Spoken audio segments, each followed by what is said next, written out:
How about yourself? Go back and forth as we have Hey, Mark. less time and Yeah, works great.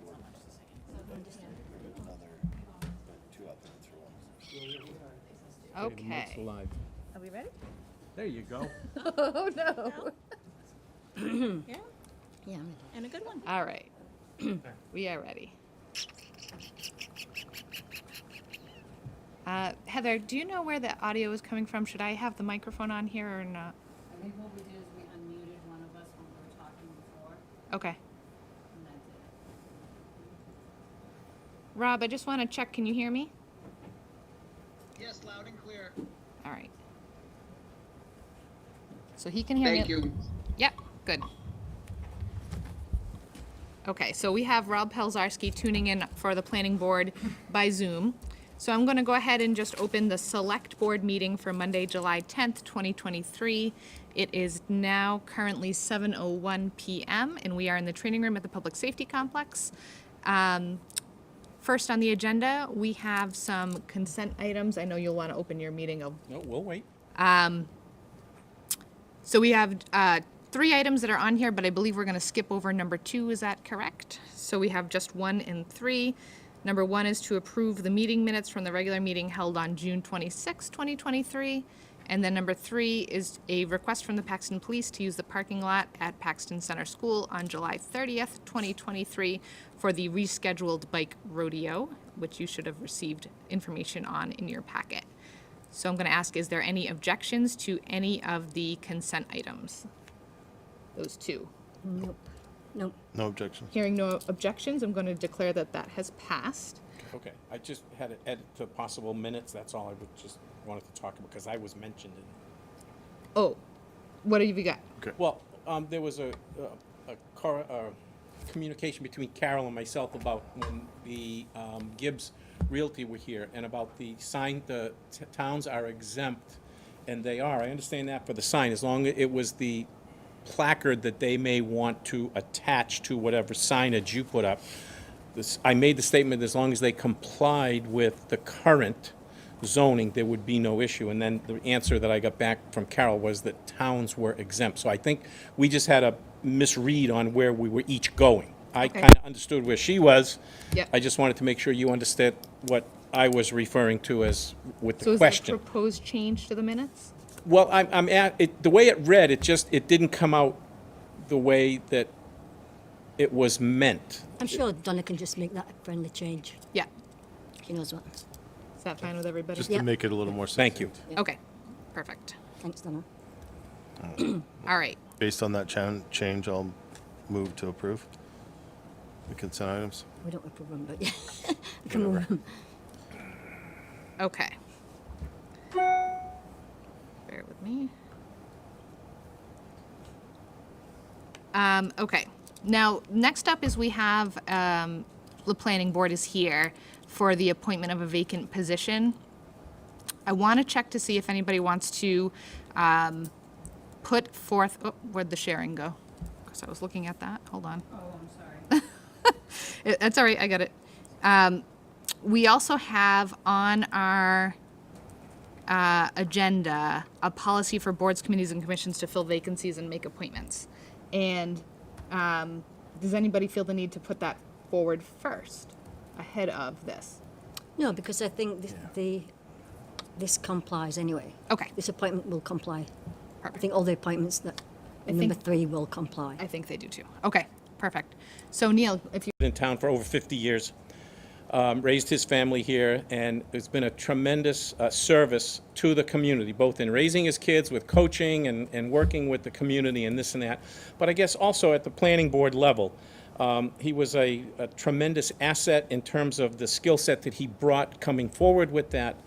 And I just wanted to publicly thank him here tonight for that service. I know he really didn't want to, let's say, leave the board, but personal matters were just starting to complicate his mobility issues, we'll say, getting to and from and following up and this and that. So as much as we're going to miss him, and I just wanted to thank him publicly for that, but we need to kind of move ahead because there's a lot of projects pending with the board. So thank you for that ability. Yeah, absolutely. And so I second everything that Neil has just said. Hank was great. We were blessed to have him for the time that we did. Not that he's gone. That's good. Let's No, just be he's very still clear. here. He is still here. But to have him on the board for the time that we Correct, did. yes. Donna, did we already send him a letter thanking No. him for his service? Can we do that? Absolutely. Thank you. Okay. So we have 2 candidates for 1 opening on your board. Who do you have here today from your board? I have the 4 remaining members, 3 in person and 1 has Zoomed in. Yep, so we have Rob Pilzarski, I think, is here listening in by Zoom. Rob, can you hear me now? Loud and clear, yes, thank you. Perfect. Okay, we have Jeff Kent, we have Neil, and Peter Shore. We have Peter Shore, right. Okay. So, Neil, we have 2 candidates that have put in, which is a great problem to have. And I know Heather addressed, I think, the 2 candidates to begin with. We have David Bloom and we have Jason Burgess. So thank you both for putting in your interest for joining the planning board. I think it's phenomenal that we got 2 people to decide to put in for it. So I thank you very, very much for that. And then I would invite one or both of you to please give us a little bit of information about yourself and why you want to be on the board. Does that sound good to you, Neil? Sounds good to me. I'm fine. Sure. So I'm Jason Burgess. Do I go- Jason, do you want to come up? I think it would be easier. We'll make it as difficult as possible for you. We just want to make sure Rob can see you. And hear you. Yeah. Well, I'm Jason Burgess, lifelong resident of Paxton, 3rd generation resident of Paxton. Why I want to join the planning board is one board that I'm actually very familiar with. I'm a builder here in town, and I've worked with the planning board before on my own personal projects and deal with bylaws and things like that on all of my clients' projects. And I don't know why, but it's muted now. Sorry. Sorry, Rob. I thought you unmuted over there. Do you want to unmute over there where you're closer? Jason, this is a learning experience for us. no worries. Okay, if you would start again. Start, just so, start again, okay. Okay. So Jason, Sorry, thank you. I'm Jason Burgess. Oh, sorry, I have to. That would be hard. Okay, try again. My All right. apologies.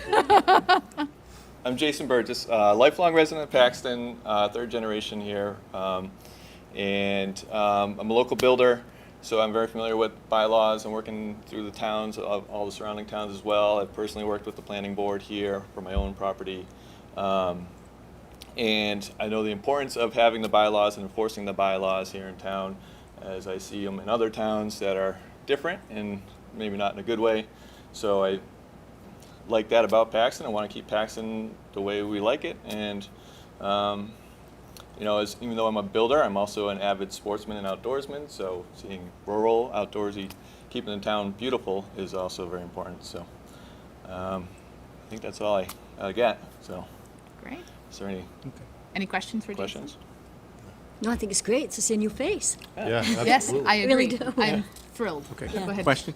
Just, how did you become aware of the opening? Actually through my brother, but I also know Hank, and I heard it through his sons actually. So Okay. yeah. And do you see any, I guess, future conflicts with being on the board and the possibility of a builder, like your client, you coming forward before the board and then having recusing and things like that? I'm just, curious as to how it's kind of all going to play out. Yeah, I don't see that. I mean, we're custom builders, we're not production builders. Our clients typically do all their property things before they even contact us to do the building, and we're, a niche type boutique builder, so we're not. Okay, We're not usually though, in the past, we go through stormwater and site plan reviews when, even on an A&R versus a development site like that. But the builders usually attend the meetings with either the engineer that has done the site work and the likes of that, along with the candidate or the homeowner, the soon-to-be, or the property owner. And I'm just wondering if that creates any conflicts that, you might see down the road. No, the way we do it, I mean, I don't even attend those meetings with my clients. They do that with the engineer. So it's, Okay. So generally, Hands somebody off. comes to you with a set of plans and says, this is what I have approved. and it's already approved at What's that it gonna point. cost to build it? Yeah. Okay. So I wouldn't even be hired at that point typically. All right. Other than your own home, have you built things in town? Yes.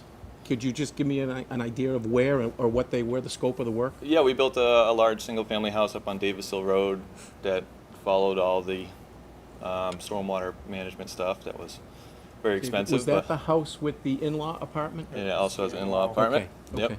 So I'm familiar with the procedure. Didn't know you were the builder. Yep, we Okay. built that one. So that one checked a lot of boxes for sure.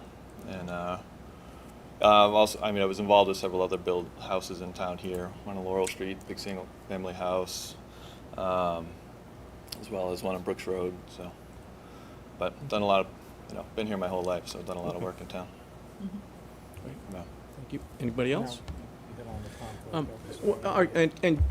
I agree, it's nice to have multiple candidates come forward.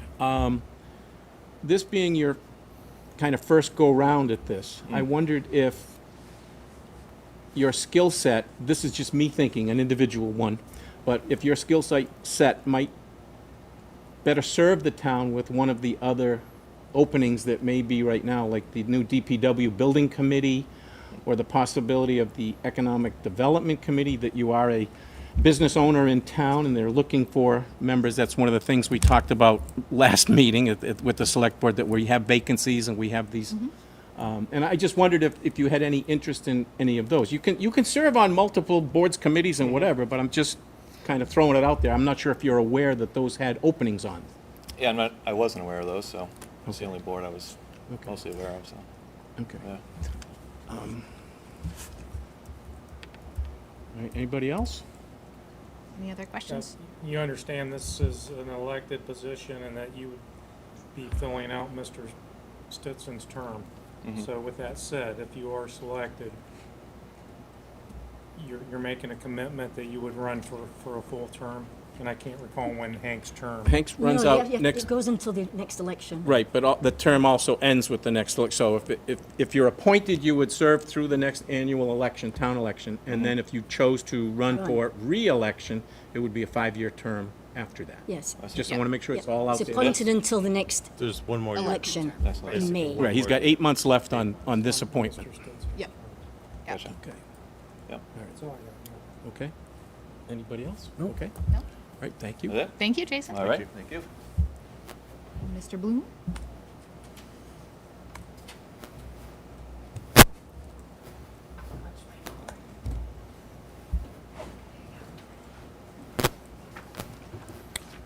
First, I'd like to thank my opposing candidate.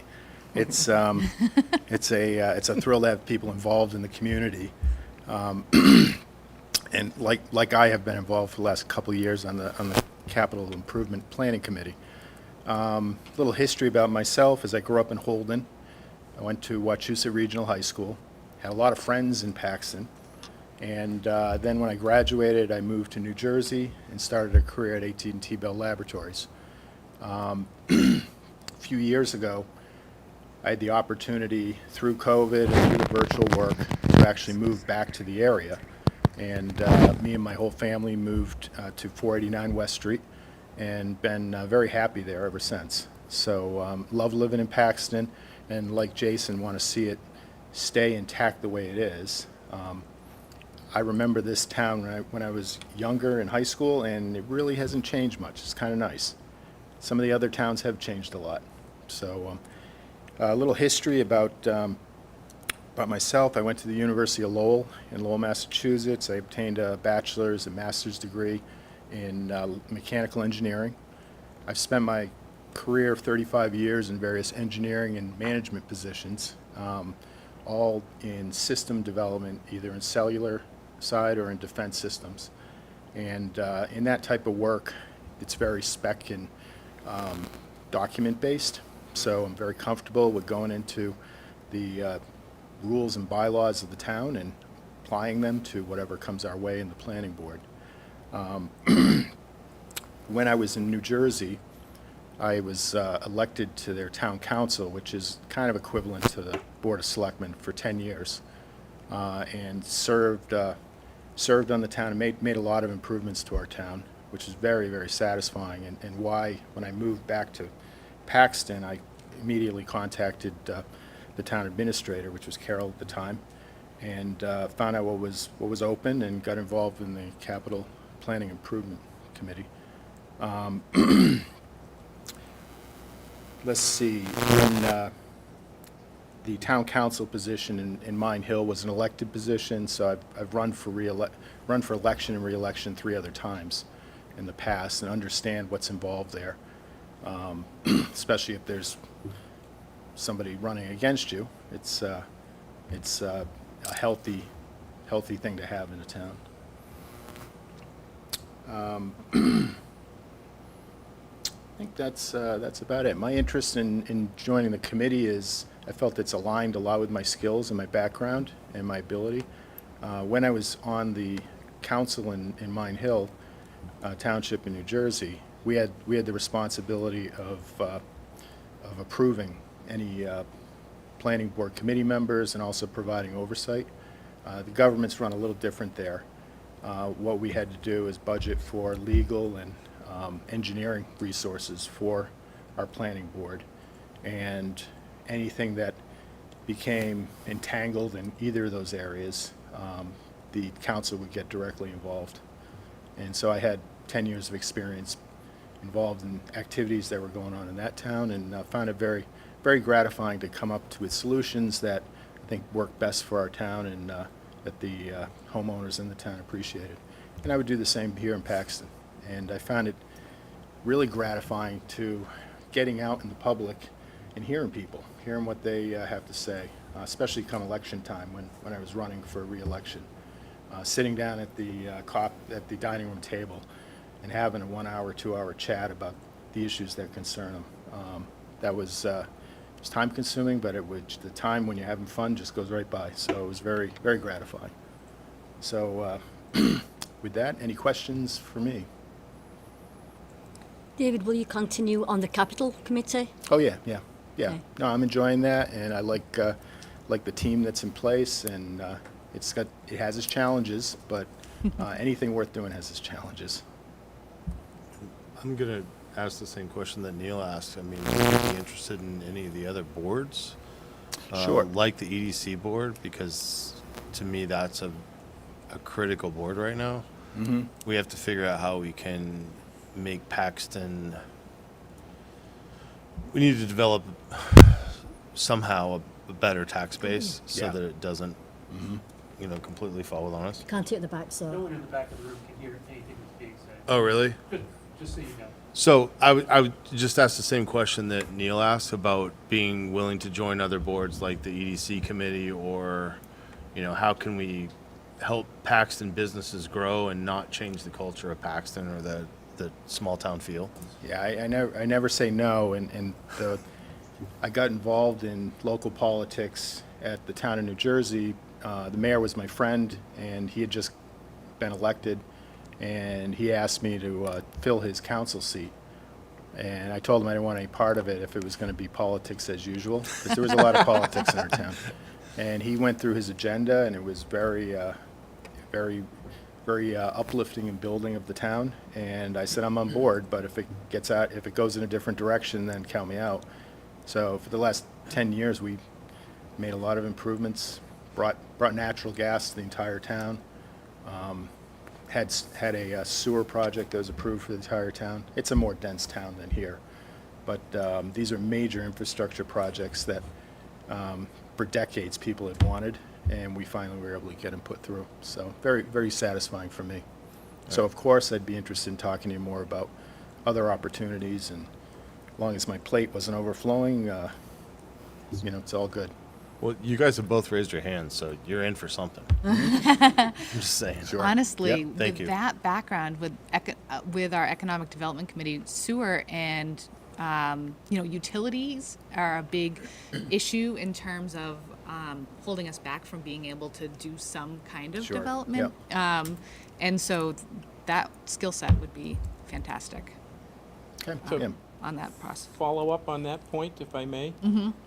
The planning board does get a seat on the Economic Development Committee, so again, if this turns out that way, he may be the delegate from the planning board to sit on the Economic Development Committee. I mean, they kind of work hand in hand. It is a separate committee, where, Jason, it is a separate committee, but its work right now is trying to get, I guess, the fundamentals started. We're at the very, very beginning of where we need to be. But again, both candidates would have the ability to possibly do that.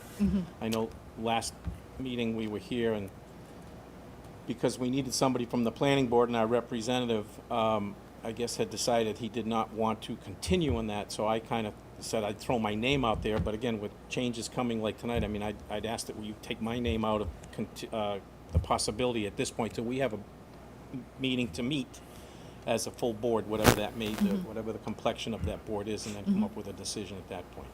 Okay? Right. I mean, we're at a place where there's a lot of changes going on, and it's very grassroots. We're looking at our planning board bylaws, our zoning bylaws. We're looking at everything. Our town charter. Yeah. We haven't redone that in way too many years. So it's a pretty exciting time to be involved, and if you have the time and the interest, and if you're watching, please raise your hand for something, anything, because there's a lot of work to be done, but it's all in an effort to make Paxton just a better place and a more affordable place to live. You know, we have incredible services here. We have incredible services compared to towns of our size, but all those services come at a cost as well. So we just have to figure out how to navigate and make it all work for everyone in town.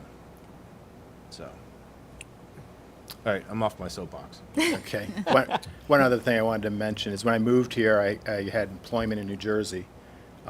Last year, I have a job in Warren, so I have a nice, easy commute, and gives me plenty of time to devote to activities like this in the evening. That's excellent. Okay. Thank you. Any other questions for So, Dave? 3 questions. Sure. In all fairness. So, one, how did you find out about the job, or excuse me, the vacancy? Second question is, do you foresee any situations or scenarios where you may have a conflict of interest or have to recuse yourself from voting? And then 3, are you verbally going to commit tonight, if selected, to, after you finish out Mr. Stitson's term, to run for re-election for the position? Okay, so the first question, I sit on the Capital Improvement Committee with Neil, and we were chatting after our meeting, I think it was on May 10th, and he said that there is somebody who is thinking of resigning, and there might be an opening coming up. So I kept my eyes open, and when it was posted, I applied for it online.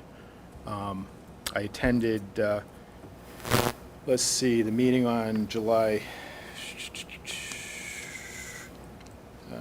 when was it? The planning board, yeah, you met on June 12th.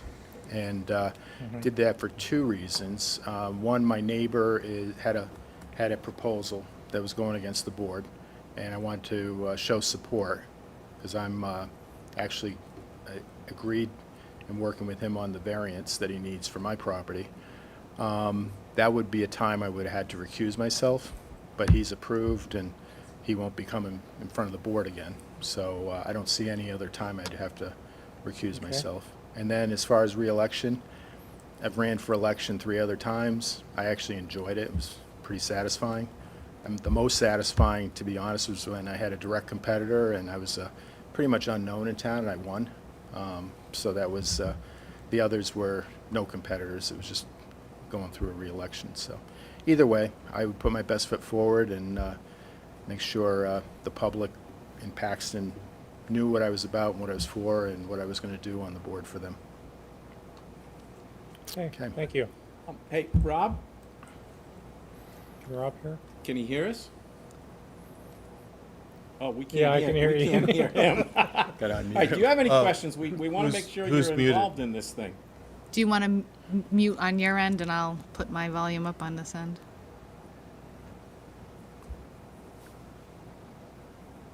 All right, Rob, can you hear us now? Yes, I have no questions for either candidate. Thank you. Thank you. Okay, all right. Okay, Dave, you can take a seat if you don't Okay. have to stand there through the whole thing. So at this point, I'll invite any discussion. I know there's no pending motion right now, but I think there's a prudent need for a discussion. Does anybody have anything they want to start off with?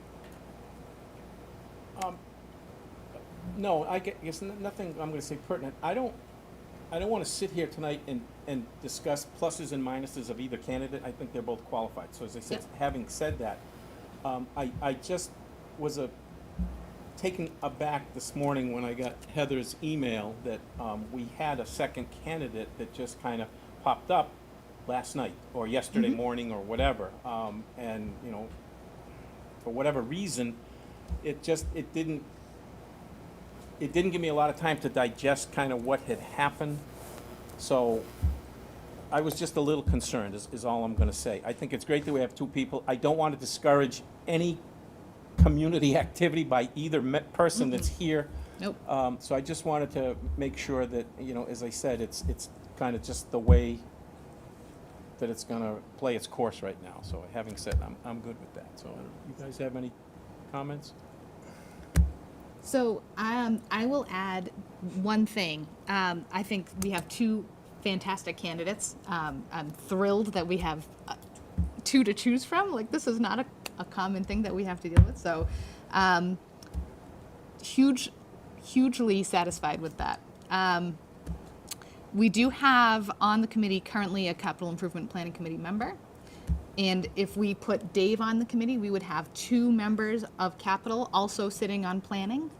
We've had Whereas, that. Okay, all right, that's fine. yeah, and yes, it does happen in other committees as well where there's overlap, and it's a small town and that happens, but we have somebody who is standing up as new blood, if you want to put it that way. And I think we should be encouraging that and rewarding it and inviting in some new opinions. And, you know, it's no slight against anybody whatsoever, because I think, like has been said, they're both great candidates, but Okay, counter to that, though, I think as a first go-round for a position in town, it's better if, it's not better, I gotta choose my words carefully. It may have the perception that somebody with experience might be able to bring a quicker learning curve to the position, and it might be easier for someone that wants to kind of dip their toe into town boards and communities to maybe start with one that's more volunteered versus elected. And the planning board is one of the primary boards in town. I mean, as you know, I mean, we're responsible for hopefully the character of the community. So I mean, I don't disagree with what you're saying, but I'll leave it at that right now. I don't want to slight either candidate. That's really, and sometimes I go off on a little soapbox on my own, and You do? I do. Seriously? Those of Maybe you we stop that have- tonight. Maybe Never we knew. can move forward a Really? bit tonight. Okay, so see, there you go. All Um, right, so. So just so that we know, does Jason know how this is going to work? Each member of the Board of Selectmen and the Planning Board get a vote. And obviously, it's the most votes gets onto the Planning Board.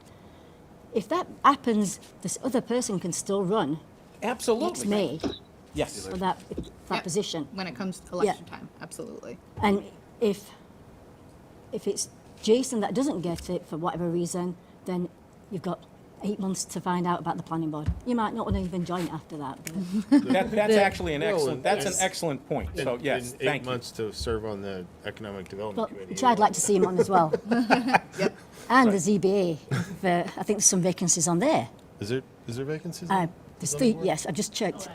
Yes. Yeah, there are 19 vacancies in town. So I think you'd be right great now. on the ZBA. 19. Yeah. So, I mean, you got a whole, But that's, you haven't had a vote yet, but I'm just saying, We'll find a place Yes. for whoever, That's right. yeah. yes. yeah, Because Absolutely. David's already got one position, so I don't want to find him a third or fourth, Right. whatever. okay. Yeah. Okay, is there any further discussion from anybody? I just want to say one other thing. You know, David has shown his interest, you know, well in advance. He's took the initiative to go to a planning board meeting, which Jason probably didn't even think about doing because he only just probably saw the advertisement. Yeah, he So only just I do found out about it. appreciate that about David coming forward.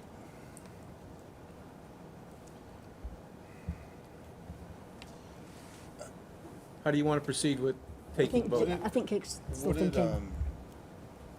I mean, wouldn't we want the planning board to put forth the candidate? It's a. It's Or a is it just shared, a the way the shared? law Shared. reads, it's a Okay. shared vote. There's 4 of them. There's only 3 Right. votes. It's okay. All right. We're legally bound to notify, well, I shouldn't say it then. Other than Mass Upon the General law. resignation of a member, as the chair, it's up to me to notify Heather or Julie or whatever that there is an opening and we want to have a joint meeting. I have a 30-day period to do that, which we've complied with. Okay, all right. Okay, and then at that point, she advertised the vacancy. Yep. With her little graphics on the web. It looked very, very nice. It was very nice. And now we have 2 candidates that have come forward here. Yep. So, yes. So it's basically a 6-person vote? 7. Seven, because of Rob is on. Oh, Four. Rob, Rob's sorry, online. sorry, Rob. Yep. You're still with us, Rob, right? Yeah, okay. Yeah, I'm here. I'm here. Okay. So how do you want to proceed? You want, So it has to be a roll call vote. it does. Yep. So I guess I will start calling names. How's Okay, that? Sound that's good? fine. All right. Peter, how do you vote? I vote for Dave. Okay. Neil, how do you vote?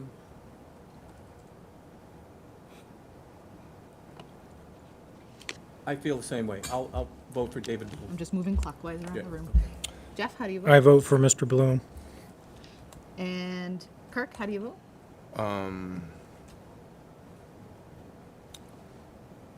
I'll vote for Dave. Okay. Carol, how Would do you, you vote? I didn't, Dave. okay. I don't think it matters.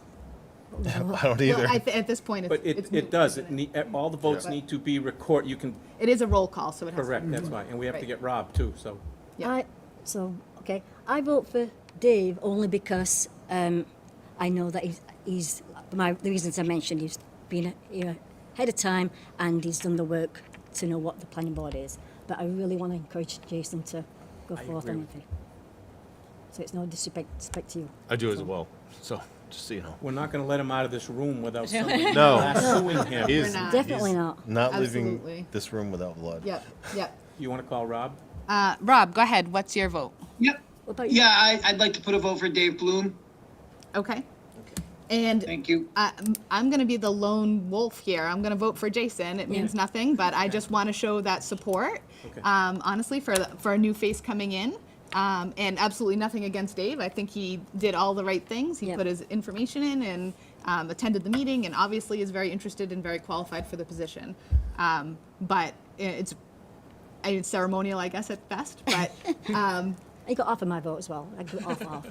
That good. I'll give him half my vote. So- He still wins. right. But check in with us, Yeah. and we will find you a home. Yeah, absolutely.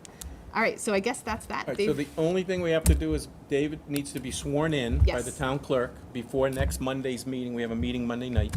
Yeah. And then I'm going to hang around to bring you guys up to speed with what the planning board is doing since our last little discussion. So at this point, I would entertain a motion from the members of the board to close the meeting. Motion made. I second. Okay? All in favor? Aye. Aye. Okay, aye. Okay, there we go. Thank you. Donna? Okay. Is the town clerk off all week or was it just today? She was here today. Oh, she wasn't when I came in. Oh. She's in, is she? Okay, sorry, I thought she was on vacation. She wasn't Right. in her office when I came. Okay? All Okay, right, I'll be perfect. back. Thank you. Thank you, guys. Have a great night. Thanks, Thanks, Rob. Rob. Thanks, Rob.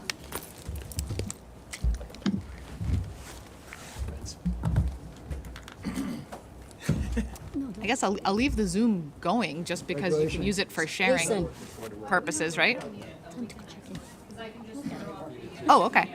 Sure, that's fine. We'll just take a minute here while the room empties. Leave.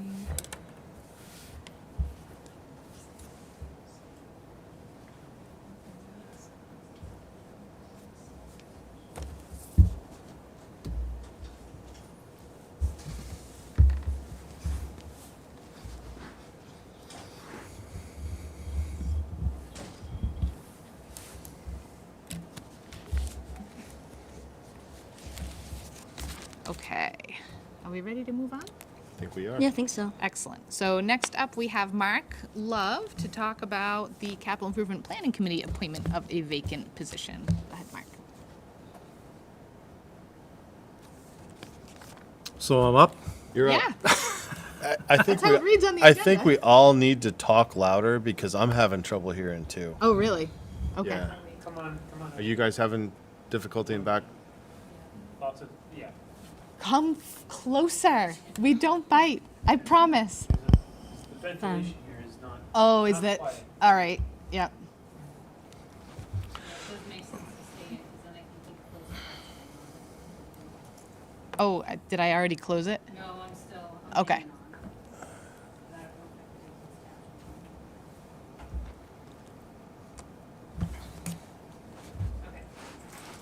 Okay. Okay. Is it working?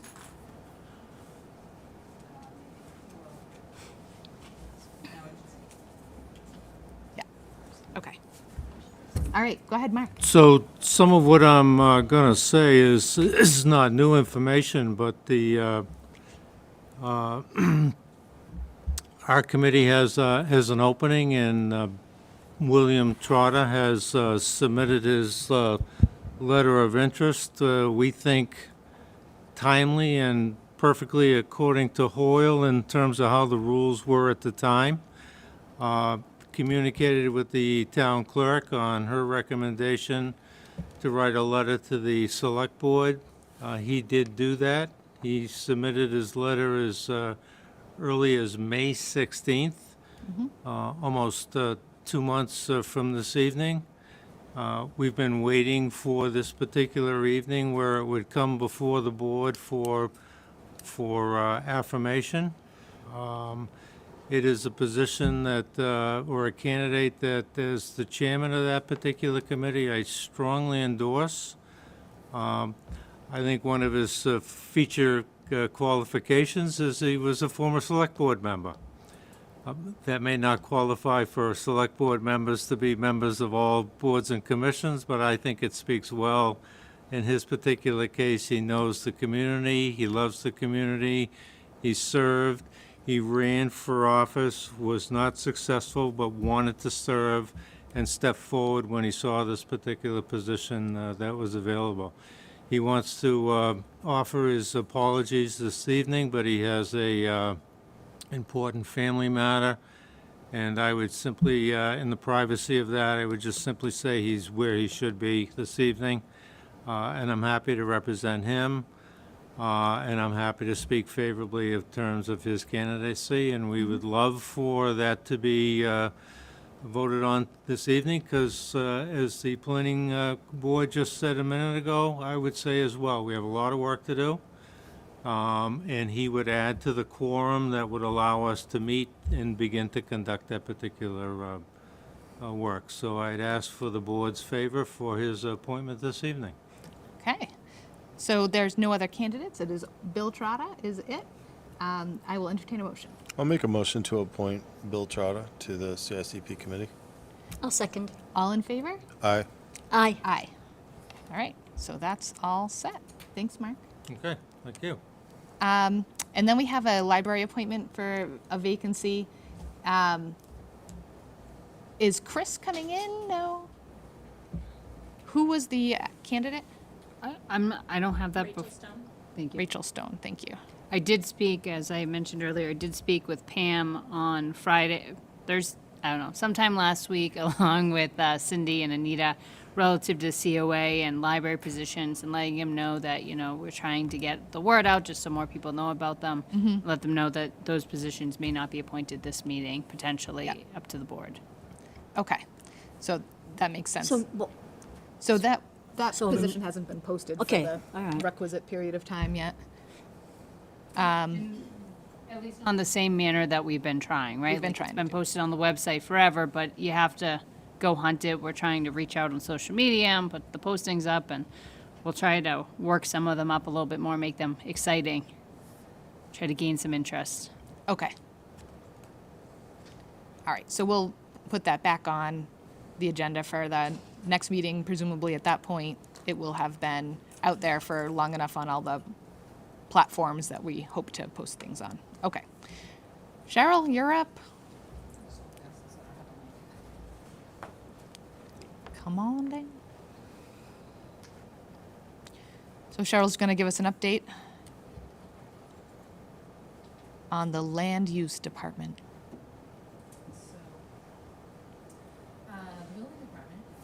You're gonna have to talk up. Talk, all right. Talk louder, not up. Oh, gotcha. Well, It's moderately busy right now. It's not going crazy, but it's also not as slow as it was over the winter. It was very slow during winter. Dave Carl, our new building commissioner as of last fall, he's busy. He's been doing a lot of zoning issues lately. They seem to come in clusters. Yeah. So he's been very busy doing that, and it's very time consuming on his part. We've also, as you know, adjusted the building department plumbing and electrical fees to be more consistent with similar communities around us, and also to bring our inspector wages more up to snuff to be able to keep them around, I guess you want to say. The other thing is our online permitting is going well. We have some hiccups every once in a while, but strangely enough, even with electronic permitting, we still have human error. Heather, can you So- put the Sorry. I was trying to be helpful and sorry. That's okay. So online permitting is going well. Adding and changing as we need as we go along. Each permit still needs to be reviewed for completeness and make sure they're correct. Things like that. Again, like I said, human error. People put in whatever, or sometimes the fee is wrong, that type of thing. So, the last thing I can say is for new housing in town, I don't think we're going to have as many as last year. This is 2022, I should say. There's one that's being built right now, with possibly 2 forthcoming in the fall. But other than that, that's all I know on the radar for that. So that's a slow go. So there's not a whole lot of growth in that Okay. aspect. That's pretty much it for land. Okay. So, any questions? No. Any questions for Cheryl? Cheryl, do you find that most people are using the online permitting, and do you still get walk-ins or people? Yeah, a wanting little your less and help? less. Still here and there, but Yeah. not as much as we did in the beginning. More on the lines of like plumbing and electrical. Yeah. They'll just kind of walk in with it, and frankly, it depends on if I have time to argue with them or not. Well, generally be I less just complicated take it, than and the it others. doesn't take me long to just put Yeah, it in. those are So a bit less complicated, yeah. yeah. Great, thank you. All right. thank you. Thank you for the update. Oh, while I'm up here, Yes. Roberta Bryan, she's the chair of the Board of Appeals. She was unable to make it. She got stuck in traffic in Boston. Oh, okay. So she just asked me to kind of basically say that we need people on the Board of Appeals. We're down 3 people on that board. The 3 alternates, aren't they? Yes, Yes. with 3 alternates short. So it's really, every time we have a meeting, it's You all have to everybody's turn got up. to go. Yeah. Yeah, so it's really been hard lately. They haven't met as often as No. much lately, but things are ramping up a little bit on their end. And Can we that's reach out to Jason with that? Because I Yes, think he'd be a I- good fit. I think so too. Yeah. Just twisted his arm outside to get on. Yes. Good. Yeah. I think that would be a very good idea. Yeah. Excellent. Yes. All right. Perfect. Thank Thank you, you. Cheryl. Well, if I was allowed to be. All right. Mike, you're up. I was on the. So I just want to say, go ahead, you can come up. We are currently, this is our first group that's come up a second time now since we started doing our quarterly updates from boards and commissions. So He remembers it so well. 9th of January was the last one. I don't think I would say really that anything extraordinary has happened since the 9th of January, although we did manage to hire another conservation agent, Doug Dillon, from Leicester, and we are very, very happy to have Doug. Not sure what else. That's the real standout the for big- me. I was desperate to replace the last one, and we've honestly been trying to get an agent since the beginning of 2002. 2022. Sorry, Yeah. but Close. it's been an adventure getting an agent after Mia left. That's really been quite a struggle. So. Yeah. Other than that, I mean, we're doing some of the online permitting also. That's starting to filter in for us also. I think that's worked well. Good. I'm having my kitchen done, so I can. We're doing that electronically. Excellent. So Good. But really, I wouldn't say there's anything greatly extraordinary going on other than our new agent. Which Excellent. Well, that's great news that we have a new agent. we are very, very, very happy with him. So. Yeah, and I see resounding yeses coming from Cheryl too, so that's always a good sign. Excellent. Any questions for Mike? Anything? I just want to thank the Conservation Commission for stepping in when you didn't have an agent, because when Yes. there's no agent, the members have to do the work. So I appreciate that. I know you've done it for years before Mia. But thank you for stepping in, and the rest of the committee. We just want to help our town. Yeah, point. I know you do. Yeah. Thank you. Thank you. Thank you, Mike. Thank you very much. Thank you. He always comes in with my alma mater's T-shirt on. I love that. I know. This is employer. Fellow engineer, Yeah. we are, I'm 78 grad. There you go. I know I'm old. Yeah, I think the cake. What's the open up one? All right, so having sat in the back row, listening to people talk up here, this microphone really only helps the. Apparently. Yeah. It does. So, I apologize to all of you at home that are gonna have to listen to me raise my voice. But the planning board, since we were here, and I think it might have been soon after you were here, January 9th, we might have been at the same meeting, I'm not sure. I think this group was at the same meeting. Okay. Yes. So, It's the same group. we have carried on with what our standard business practices that were necessary for home construction, some A&Rs. Cheryl's been really, really good about keeping us on task in terms of if we don't need to have a meeting, we just don't get together to say hello and shake hands and kumbaya and whatever. But when projects come forward and go through, we do that. The biggest thing that is now underway, and I would like to thank Heather, because she did apply for and has secured the grant funding was it from the state, Heather? Okay, for the rewrite, or the editing and rewriting of the current subdivision and zoning bylaws. So the project has started. We have hired a consultant, which is the Central Mass Regional Planning Commission, so they are working with us and steering this. The thing that is a concern is I believe we have a timeline through next June. We have to get this project wrapped up. So all of you listening at home, feel free to attend the minutes or the meetings that we're having, the joint meetings of all the committee members. What are we calling ourselves? We're not a committee. What are we? We're just a steering group. Right. But, you know, almost everything we do has to go before the planning board. So you guys are really the formal meeting that people are gonna want to attend. Okay. We're the boring group that just makes sure everything's on task, but you guys. Right. You And- guys are the actual sausage-making factory. There you go.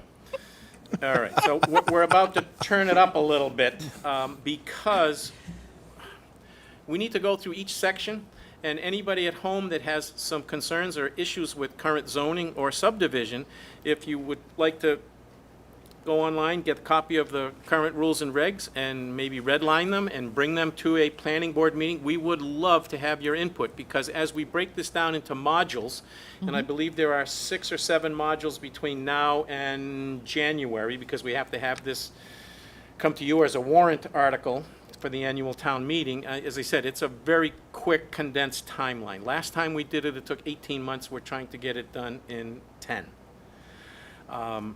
So it's, citizen input is going to be critical as this moves forward, okay? And the last thing I would report to you is that there is a major project, an undertaking at Anna Maria College.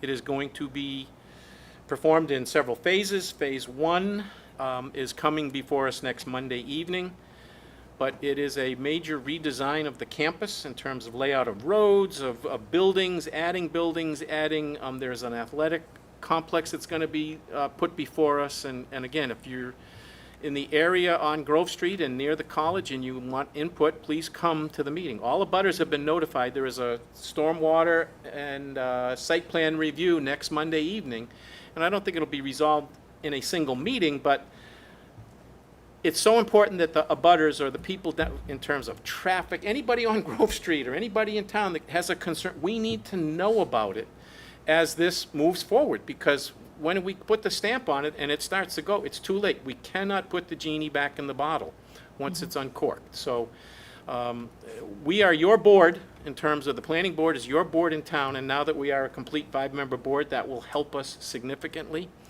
And other than that, that's where we are. Any questions for us with what we're trying to do or doing, or? Any questions? No questions. We're I have good? No questions? Neil, Yes. can you just give an update on Olivia Knoll? Oh, yes, because thank you, we've had several discussions. June, May, the meeting right after, the planning board meeting right after the town election. The petitioner came before the planning board looking for resolution in closing the project and getting the road accepted. The Light Department attended the meeting, and the petitioner was there, and the planning board. And at the end of it, it was a very lengthy meeting, but there were some compromises made, and the biggest one was that the developer was going to replace the 3 streetlights Oh, and put them in according to the standards of the Paxton Municipal Light Department. Now, they said that they were going to stop in within a week, write a check, and it was to be done. I have not heard anything from Tara as to the status of it, but we also explained to, what's her name? Kim Ames, who was the developer, she and her dad. We explained to her that nothing could happen until those lights were done and the light department signed off on it. And at that point, I would use breakneck speed to get it to you if we had a special town meeting to say we're good to go, everything's ready to go. But it's still in their court. We do have the minutes of the meeting that said that they agreed to convert the lights, and that was the last thing that was really the sticky wicket for the project. okay. It has gone on now for almost 14 years, but we're there. We're at the 1-yard line. We just need to get it into the end zone. Wow. But it's in their hands, okay? Great. All right, Okay. thank you. Thanks, Neil. Did you all hear? Oh. Yes, Mr. Kent? I also want to mention, because it's under purview of the board, part of this Spalding Woods development in the former landfill. Or you want to No, I think I want to hold off on that because, as Cheryl explained to us through town council, we really have no say in what happens with that closure permit that was granted back in 2000? 2006, 2007. Okay, there's supposed to be annual maintenance, biannual maintenance, or, yes, every 6 months. They're supposed to mow the thing. They haven't done it.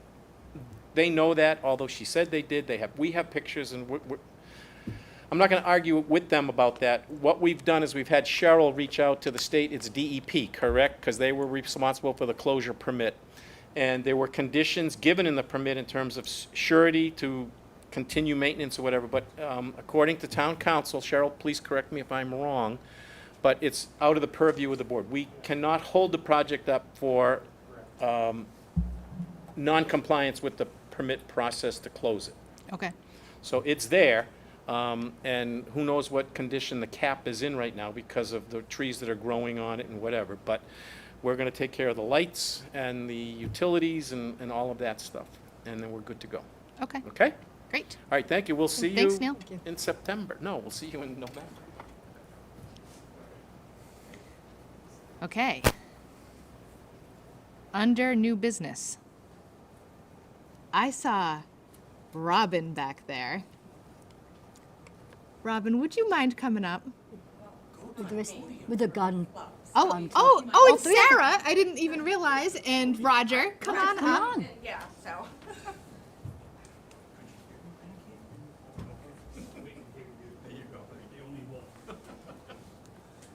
I wasn't putting it all together. Good. How are you? Nice to be here. So Thanks for the invite. this group has really been up and coming in the last. When did you start? Oh gosh, this is what we just had our first annual meeting. We just completed our first year. In May, Yeah. so it's been a little over a year, but it's been longer than that we've actually been making this happen. It was kind of a COVID shutdown project. Yep. Yeah. So I know Sarah has been involved as a plant lover for better. I don't know if there's a better term for it. Yeah, And in fact, I got a pothos plant from you like years ago. Okay. Oddly enough, I don't know if you Yeah. remember that. Yes, I do, actually. So, yeah. and then Robin has really taken this group and brought it together with Roger, the horticulturist, on board. You can see the town common is beautiful with the new flowers, which have all come from Roger's garden primarily, is my understanding. Correct. And then also now the senior center around the sign, the new sign that's there. I helped to design that sign, and now that I see the area underneath it, beautiful. I'll tell you, I drove by there not long ago, and there's some, I'm not going to remember what it's called now. The purple stuff that's long and spindly and stands up straight. Salvia, maybe? Salvia. Yep. There's some salvia underneath there, and there was a hummingbird right at the salvia. And I was like, and I actually went out and bought salvia for my yard after I saw that. Right. So that's awesome. And then now we also have this building that has been blessed by you guys. So thank you. It looks beautiful. Roger has come and provided all kinds of expertise. He even checks in on the gardens and says, I think they're not getting enough water. Can you water them a little bit more? Or, so thank you. So not only are you involved in placing the plants, but also maintaining them, and it's really helping to make our town more beautiful, and I couldn't thank you enough. Absolutely. Absolutely. I agree. When it was, 100%.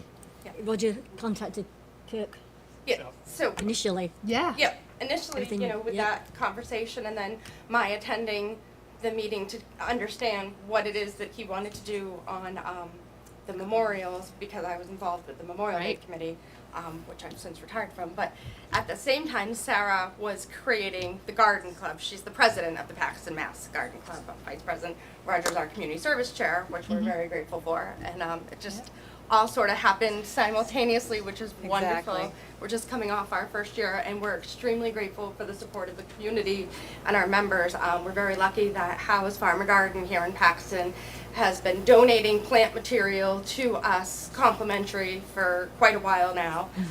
They've also provided the plant material for the records building, because we got 2 planters when 2 residents, Brian Brosnahan and Gordon Snyder, were rehabbing the records building. We got donations from M&A Property and Dolan Landscaping, gave us cash because we hadn't had a plant sale yet, so we were Right. grateful for that. So out that a we lot. could, put those in and then seasonally change them, and then house everything that they're doing. And then now we're, working on another fundraising project, and we're very fortunate that some of the other businesses, such as TW Tree Care and Dig Deep, Eric's Volunteer, and a few others have been gracious enough, and especially Carlos at Paxton Market, who's marketing us Right. on a Continuing to regular support basis. us, yeah. Anybody, yes, so we're It's really really been a lucky. great community It has. effort in So. pulling this together and bringing people together that, enjoy like-minded, Yeah. business and gardening. So Exactly, and it's so- been redeeming, and It's been- glad that we've been able to bring this and cultivate it, you know,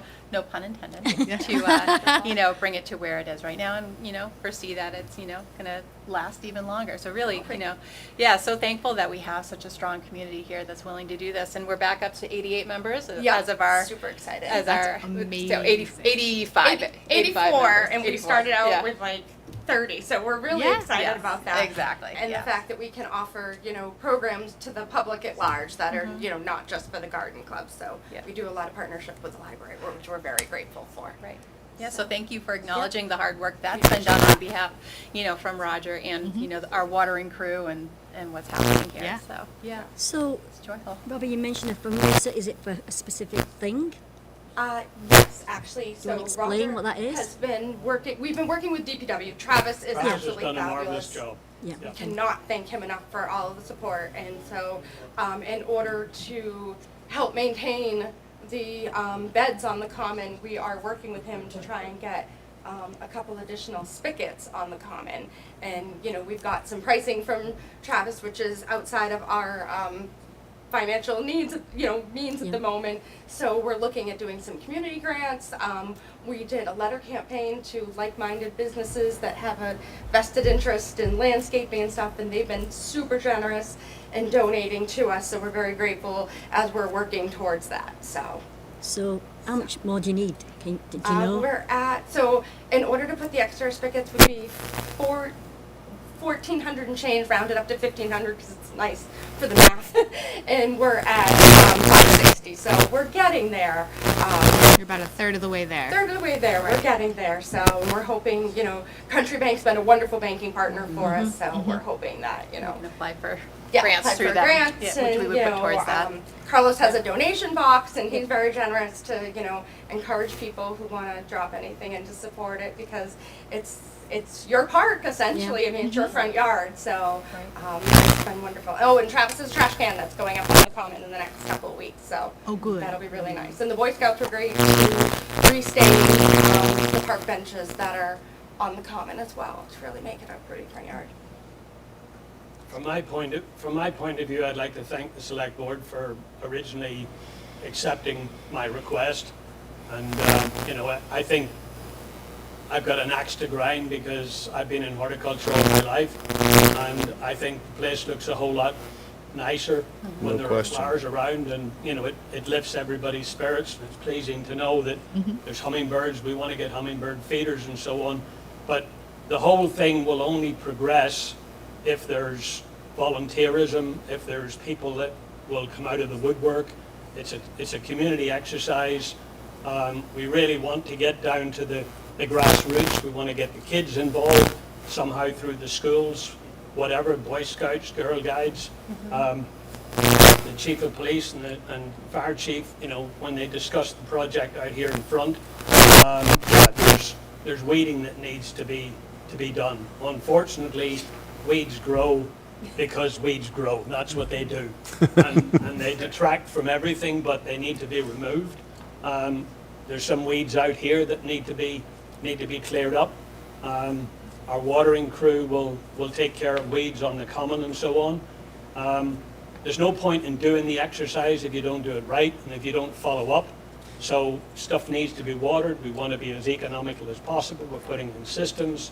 And yeah, Mike was, you know, very, very appreciative of my comments and, responded quickly, and I'll turn the water up. Okay, now we've got it from upstairs, but who knows what might happen down the road.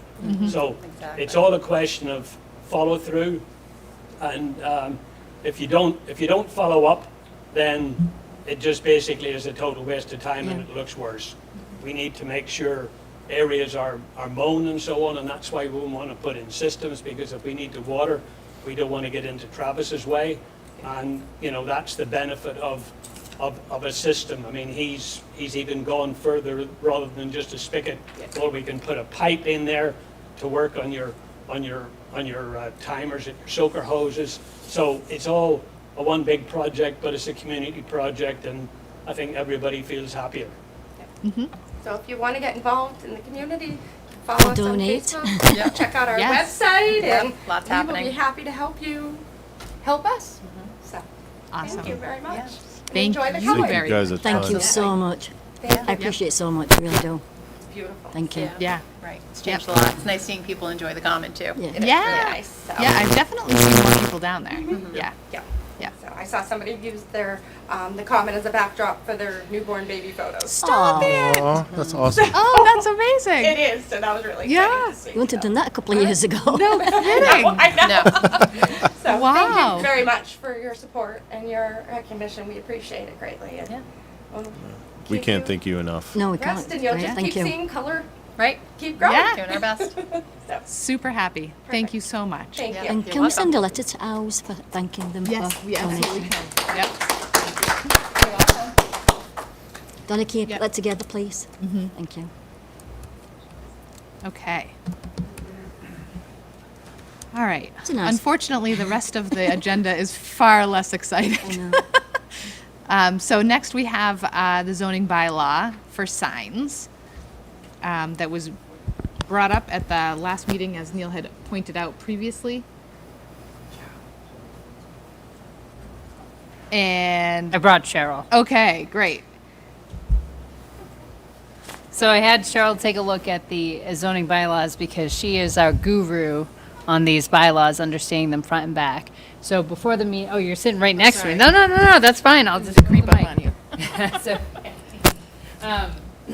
so Cheryl and I talked a little bit before the meeting. She had already, Donna had already grabbed a copy of the zoning bylaws before. Which section of said zoning bylaws pertaining to signs would be the most relevant? And that seems to be a good question. Yeah, Yes, significantly it is. absent. That's what I found as well when I read Very, it. yes, exactly. It doesn't really Conspicuously speak to it. Yeah. I did just find this line in the schedule. It's under 3.2.3.7. And it says, any other municipal use not specifically set forth herein, and it's allowed in every district. I don't think I've ever read this. I absolutely think that covers This it. bylaw shall not apply to any lot, use, building, or structure necessary for use and occupancy is by if the they're town of putting Paxton or their any of its sign agencies. Oh, I think that, yeah, But I that would think work. So Cheryl believes that would be the I applicable piece. Did there. not know that existed. And I Yeah. think I've never just- read that. it's just what's going on here, you know, it's municipal use, but then it's the advertising that's going to be Yeah. the trigger for anything else. Right. Right. And if Yep, I think yeah. that would trump it. And so Like we we said can before. review the advertisements to make sure that Yeah, it's they not the are sign itself, it's Right. just the just the the additional. add-ons. Which would be what, 4 or 5 by Certainly would be 4 less than foot? It'd 32 be square less feet, than yeah. 32 square feet, so I don't think there's an issue. Yeah. So So we'd have to comply to, you know, the colours and so forth and everything. And, less than 4 colors. yeah. Yep.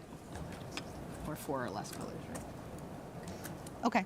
All right, so does the board need anything else at this time relative? No, I think it's just I don't think design so. it. I think so. I I'm think just gonna- just Julie offered to design it. design That's it. all. All of my spare time. So I'll make a motion for Julia Have a to short sign show. the sign and get this thing going forward. Yeah, that's fine. Yep. Is there a second? Thank you, Cheryl. Perfect. Thanks, Cheryl. Much appreciated. I gotta get back to my thing here. Okay. So that's that. Okay, so next under new business, we have approved year-end transfers as needed, round 7, There are none. and there are none. I double-checked with all the departments today and double-checked our own accounts, and we are clear. So that's your bit. Yeah. Sweet. And then, excellent, so that's good. Award, Like, when it exceeds 25 pages, we full. need to move it on.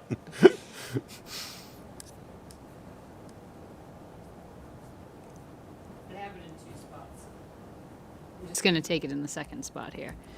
All right, so we put the bids out. We only received one back, RJ McDonald, that came in today. The amounts are on the screen as you see them. So total of $3.18 per gallon for diesel, winter blend $3.23 per gallon, and emergency on-site delivery charge $150. You'll notice this is down from last year. I did include the FY23 rates in case anyone was curious. So last year for diesel fuel, our bid came in $4.56 a gallon.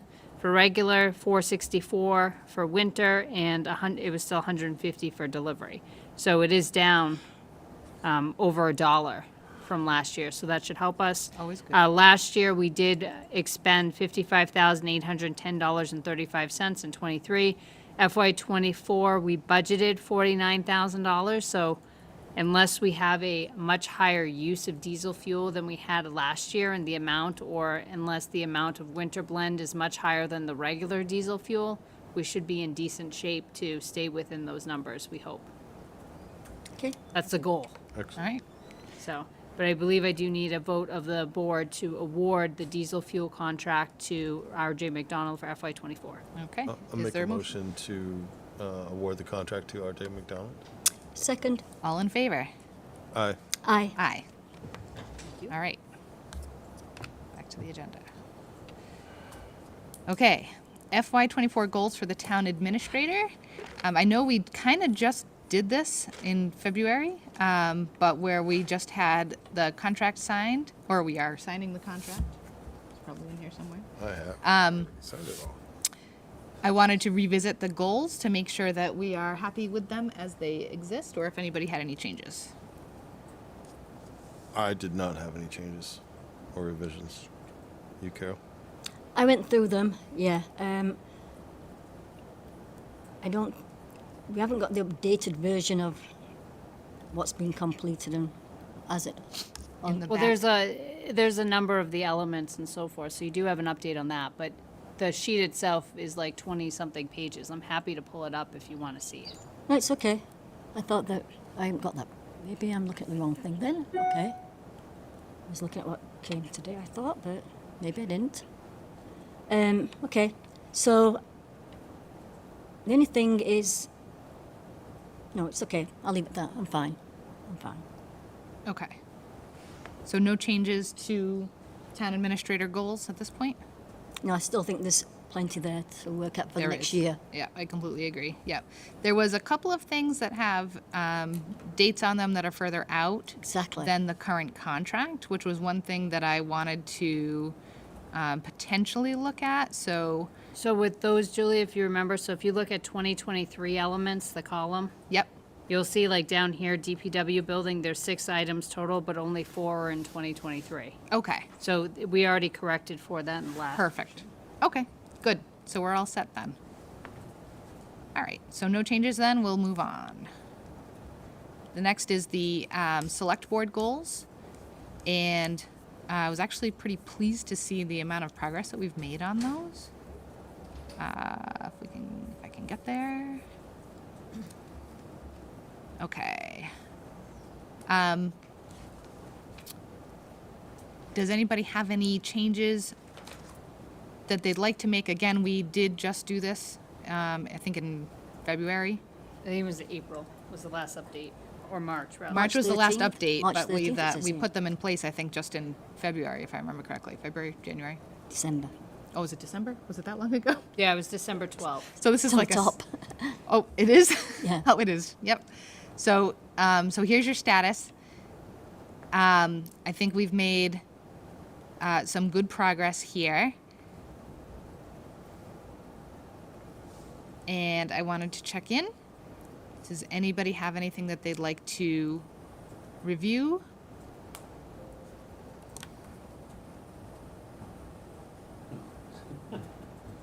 Julia, your free version of Zoom has kicked me out. Over the time limit. It was over the time limit a long time ago. but- My Zoom is not free. Well, I pay $15 a month for my Zoom. Well, you just got gypped. Oh, you were somehow, because, hang on. Maybe I turned it, maybe it's my It's fault. I was because 40 minutes I after gave you ended the meeting. host. all That's what it depends was. on who you log into Zoom as. Yep. You Yes. have your own license, but you log in as someone else who doesn't. Kick you out. Well, Julia ended or jumped out of the meeting, left me in the meeting by That's right. myself, So, Yep. I'm sorry, my apologies. My free version has expired. Okay. I just restarted it if you were so inclined that you wanted to join it All right, again. I'm okay. So I'll exit it then. All right. So any changes anybody would like to make to the select board goals at this point in time? No. No, I don't have because anything. they seem to be ongoing anyway, you know, like. They are. Yeah. I It's mean, a- I think this is more It's a living document. who, yeah, it's gonna, Just looking if I got the wrong. It's going to be better reviewed, I think, on an annual basis, probably. But we stuck it in here just as a check-in. All right. So moving on. No changes here. Next, under new business, the policy for boards, committees, and commissions to fill vacancies and make appointments. Has everybody had a chance to review this? Yeah. Yeah. And any changes that you'd like to make? Any comments? Any discussion? So I had just a to- word with the other today regarding it, and she sent something out later on. Yep. Yeah, so that's the only section, so if anyone was reviewing this at home and says, hey, this looks different, this is the only piece that changed. We just added under policy, acceptance of resignation vacancy, the select board may officially vote to accept the resignation any time prior to the appointment of a person to fill the vacancy. The step's only a formality and shall not impact the following steps in this process. Yeah. So the idea is that, the board doesn't have to accept the resignation, like someone can resign even if the board doesn't want to accept the resignation. Which has happened. But it won't hold up the process of the town advertising the position and moving forward in the timeline that we set forth underneath this. Which makes perfect sense. Yep. Anything else? Any other changes? Hearing none, I'll entertain a motion. I'll make a motion to approve the select board appointment to boards, committees, and commissions policy. Okay. I'll Is there a second. All those in favor? Aye. Aye. Aye. Okay. Moving right along. Okay.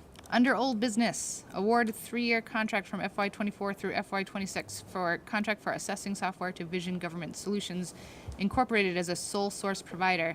My understanding Correct. is that the Board of Assessors has not fully approved this yet. Correct, and because they can't authorize their contract, the select board would just be voting on this as a formality, but they do require my approval as the procurement officer to award it as a sole source. So as soon as they complete that document, we'll do the same thing we have here for Vadar systems and just get it before the select board just to make sure as a formality. It kind of gives public notice to everybody and lets everyone know what's going on if someone's following. Okay, so we'll pass over it for now, and then we'll come back to it once they have.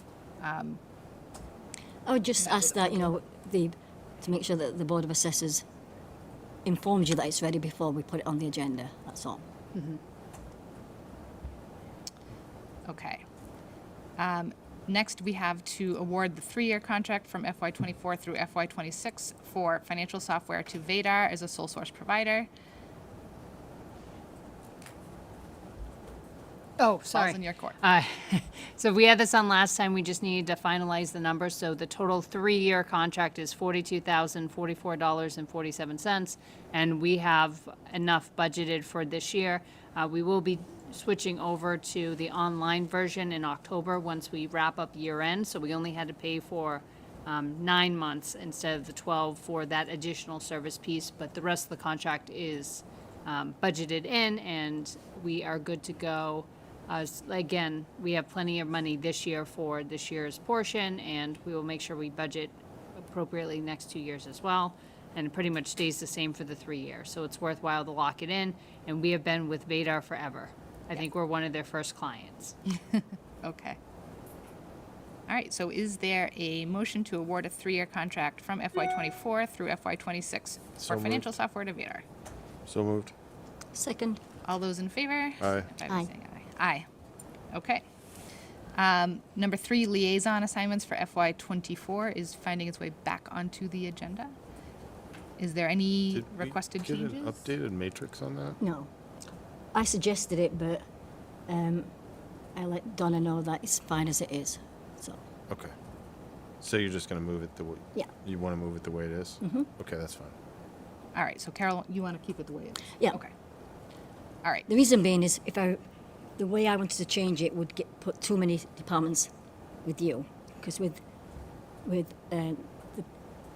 you'd have more of the other departments, so which I wasn't taking into account. So we'll go on as it is now. Okay. Okay. As written. Make a motion to approve as posted. The liaison assignments. as Yes. stated. Okay. Is there a FY second? 24, second. All those in favor, aye? Aye. Aye. Okay. We're good there. Luckily, the boring parts of the meeting are moving quickly. All right.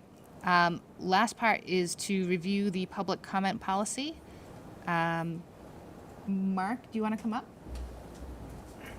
I invited Mark up because he took the time to go through this with a fine-tooth comb and provide us with his thoughts on it. And so he sent along a document, which Heather has already pulled up, that has Mark's thoughts contained on it. And I would like to maybe just wait a second. Yeah, so.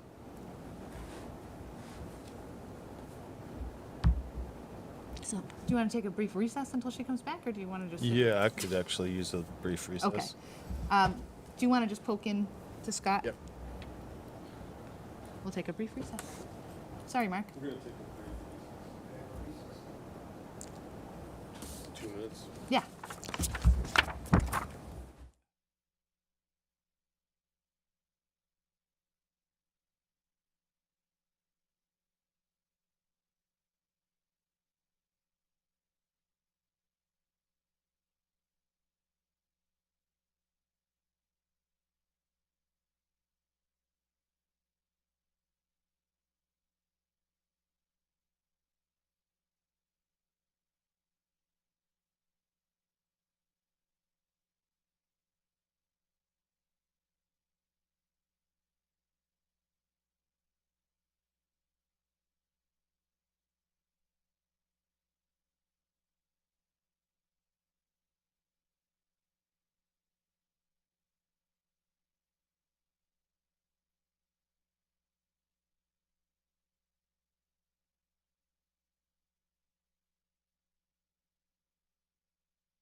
Okay,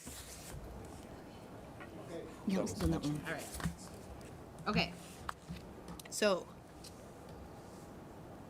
we have our public comment policy draft up here.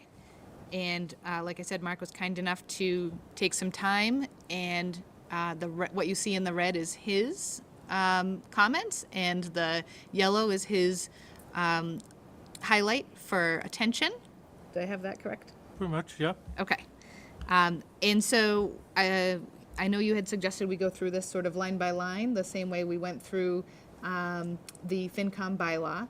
I think we can probably do it even maybe a little bit faster with this one. And I think everybody would probably like if I did that a little bit faster at this point in time, right? It's at 8:30. So I'm going to move it right along, okay? Are we ready? Breakneck speed. Okay. So first issue, are we going to call it a policy or a guideline? Mark is advocating that we call it a guideline. I'll represent to you that I would advocate we keep it a policy only because we're going to end up treating it the same way anyways. A policy will tell us that the entire select board has voted on it, approved it, and anticipates that it will be followed unless the entire select board has a chance to deliberate on a reason why it's not being followed. If we start introducing guidelines, then it becomes more confusing as another layer of how restrictive or enforceable something is. This is select board policy. Okay. So Julie, can I just weigh in just a little bit initially as to where the red comments came from? Sure. And my cover letter to you was just to basically say, black is yours, red is mine, and yellow was to draw your attention to something. When you gave me the opportunity to do what I've done, I guess I don't need to say to you, I took it seriously. And I actually did a lot of research. And I looked at 30 of these from different towns. And I would say the takeaway was twofold. One is none of the 30 were like the other. Every one of them was, literally every one of them was different. The similarities were the town that we modeled ours after, and of course ours. And I just want to get my 2 cents in right at the beginning. In my opinion, those two were on the lower percentile of the favorable ones, the good ones, the positive ones, the ideal ones. So when I saw what others had done, I had my own opinions that are reflected here, obviously, but I think I said in a couple of the comments as we go along, took best practices from some of the others. And I still, as I said initially, I still think that this guideline or policy is a good idea. I was just motivated by making it as good a good idea as we possibly could. And I think the initial one was not there, and that's why I've offered what I've done here. I don't think anybody should take it personally because you didn't write the one that's in front of us personally. But I just think that the reasons, and I'm picking up on this point, that I like the guidelines better than policies is that some of the very good ones got the same point across, but just said it in a nicer way. And I think I said at our last meeting, I didn't think this one was public friendly. And I think we can still have a policy or a guideline and be friendly about it. And I don't think that that's the tone that came through, and that's vis-a-vis some of the red recommendations that I've made, of which as we scroll forward, I've made many of them. But they weren't all changes, as my cover letter said. I was just leading with my chin and letting you know what I was thinking and where I was coming from. As to, so it could be one phrase, but I had 3 paragraphs trying to explain to you why I came up with that one phrase. Yep. So Um, with that, that's the background, I guess, for the guidelines and the policies, and it lays the groundwork for the rest of what we're going to be looking at the remaining pages. So, spoiler alert, I wasn't planning on getting to this right away, but there is a part of this policy that, after reading your comments, I thought I wanted to see the way it was handled in some other policies. And so now that you've said you've looked at 30 of the other policies, and you mentioned that some said it in a nicer way, I'd be interested to know which ones you liked. Could you forward them? I could give you the name. I printed off, 5 or 6. I didn't print off 30. Okay. Read them, reviewed them, took some notes. But yeah, I'd be happy to share that with you. I mean, I would I like that. appreciate the diligence that you put into. I completely agree. Frankly, I'll be very honest with you, two of my fan favorites were the town of Sterling and the town of Hubbardston. Take credit for it. And the least favorite was the town of Shrewsbury, who are very fine people and a Yep. wonderful town. Yep. And I have friends there and clients there, so I want to qualify that to death. But I didn't like it. Okay. And that's why I came up with what I came up with. Okay. So I wanted to start by saying that I wanted to look at some of the other policies because I don't want us to spend too much time getting into nitty-gritties tonight. Because I do think that there was at least one portion of this that I said, you know what, I think I might like to see the way other towns handle that, because I think that maybe is another way to get to the same result. So knowing that, we can proceed maybe in a slightly different manner, right? So what I'd like to do is simply address Mark's comments, if that's okay with you guys, Absolutely. because unless you have a separate comment. So the first one was taking away the capital on authority, which I am 100% in agreement with. That's, to me, not a word that we would typically capitalize, so I'm okay with that. The second one is use of the word encouraged. And Mark, I think, is just making a comment here that we would like to say something stronger, but we're held by the law, Right. which uses the word encouraged, and I agree 100%. Yeah, We'll leave it as is. as well. Okay. Executive session, capitalizing it. I actually researched that to see if it's capitalized in the law. It is not. And so I would rather just stick with the way the law handles it and leave it as uncapitalized, if everybody's okay with that. No issues. I'm sorry, which word was that, Julia? Executive session.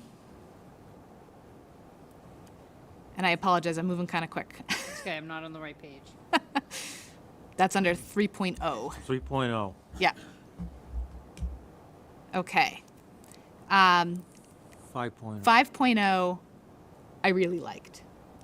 So Really Mark, like what I did, or I like? really like what you did. So it says, who is responsible for enforcing this policy? And the chair of the Paxton Select Board is the designated individual who presides over the meetings, which is true. What Mark has suggested we put is who's responsible for overseeing that these public comment guidelines are observed and respected at all times, as opposed to who is responsible for enforcing this policy. Now, maybe it's splitting hairs somewhat, but I actually like the tone of what you said. Yeah, I like the tone much It's a better. nicer way of saying the same thing. I do like the tone. Okay. Number 6.1, responsibility of the select board chair. It's the be silent that we're harping on. I went back and again did the research on this. The way it is actually written in the law is be silent. So I think we need to keep it as it's written in the law in order to be consistent with the law. I wouldn't want to change it and then have there be some kind of, inconsistency between the two that ends up resulting in a problem. Yeah, part of what I was thinking is, and I don't mean to be say you, but you as chair, telling someone to be silent. I don't know that we would use those. It just didn't have a particular good words, ring to it. I agree with you. I know it sounds, it Almost sounds like a little, just be respectful. yeah. How about out of order? It's quoting Master General Law, isn't it? That's the thing. It's quoting Mass General Law, so I don't want to change it. Now, when it's put into practice, hopefully we won't ever have to see it put into practice, but when it's put into practice, I don't anticipate that those are the words that would be used. And I would hope that maybe we'd find a When kinder, all else gentler way. fails, shut up. When But- all else fails. Gavel right Yeah. She's got the gavel. Yeah, you have a gavel. I do have the gavel. So that's why I would suggest leaving that as is. Okay. 621 is again executive session that I would suggest should be left uncapitalized. So 622, this is the section I was referring to when I said I'd like to research what other towns have written. I think, what we're trying to get at here, it says a speaker or group/organization will be allowed to offer public comment once per meeting, shall be limited to speaking once per month on the same topic. The order of speakers will be randomly assigned prior to the meeting. I think what we're trying to get at here is that we're not discussing the same thing over and over ad nauseum, beating the dead horse and whatnot, right? And so it makes sense, but I'd like to know how other towns are handling that particular piece, because I think that maybe there's other ways to do that. Yeah, my intent was the 3 what ifs, if Heather can scroll down, basically are, have we thought this thing through? Because none of us want to sit through a public comment session, including you, but none of us, and have somebody get up 15 times. Right. But maybe there's an occasion where it's really compelling that the person get up a second time. And you may want that and allow that, but the provision does not allow that. And all I'm saying is, let's be a little flexible to that possibility. And it could be something as simple as, if the board requests follow-up, that person has the ability to. A clause saying Something. at the majority of the board's Right. discretion, period. Just leave the Yeah. door open. Yeah, there you go. So yeah, I'd like to, if you don't mind sending along the ones that you liked, that you reviewed, Yep. I would be happy to take a, I just saw. And this may be, just speaking to the board and everyone here, but this may be a model for what other boards may want to adopt, like the planning board. Iron Fist. Because I can see other, situations where other boards could come into, like the zoning board, for instance. We had some meetings that went on ad nauseum, and we had no way to shut it down. Right. Especially when the cell towers and some of those things were going on. It was, Yep. yeah, you remember that, right? That was rough. So, I would like to come back to that section. I think that there's a reason for it to be there, but I think maybe we can accomplish it a different way. 623 is about our time limits. It's set in the policy. The public comment period as a whole is not to exceed, and I added the as a whole as I'm speaking, not to exceed 15 minutes to allow the board to complete its required business in a timely manner. Comments will be limited to 3 minutes per person or group, allowing a maximum of 5 speakers per meeting. Verbal comments will be curtailed by the chair once they exceed the time limits. It does feel a little restrictive, and you can see Mark's comments. And Mark suggested a 30-minute total time frame, 5 minutes per person, no limit on number of speakers within that time frame. And my thoughts on this was that I'm interested to hear what everybody else has to say, but I'm okay with increasing the time limits. One thing I did want to state, however, though, is that so Mark has said, allow the board to complete its required business in a timely manner. A reminder is made that the session for public comment does traditionally appear on the agenda after such required select board business has been completed. Now, I just want to point out that the way that this is written, allow the board to complete its required business in a timely manner, which means end the meeting, complete. Yeah. So I think that we need to make sure that there's due emphasis on complete. Because not only are we trying to get through town business, but we're also all trying to go home. And we need to be respectful of everybody's time who's here. The select board, but also the other people who are here that make these meetings happen, such as Scott, Donna taking the minutes, our town administrator coming in to help provide us with information, and the public. So I think that's my, my input into that. But that said, I'm okay with the increase in time. but I'm interested in hearing your thoughts. Julia, I kind of spoke to that, not as specifically as you just did a minute ago, but I was alluding to that keep in mind that 98% of the time, there is no public comment.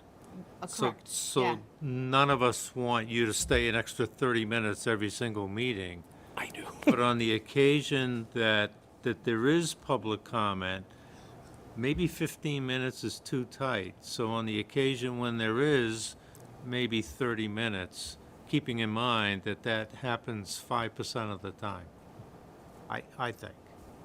I've been to a lot of select board meetings. And you've oftentimes said, is there any public comment? And we've been sitting at the meeting and we say, no, there isn't. Mhm.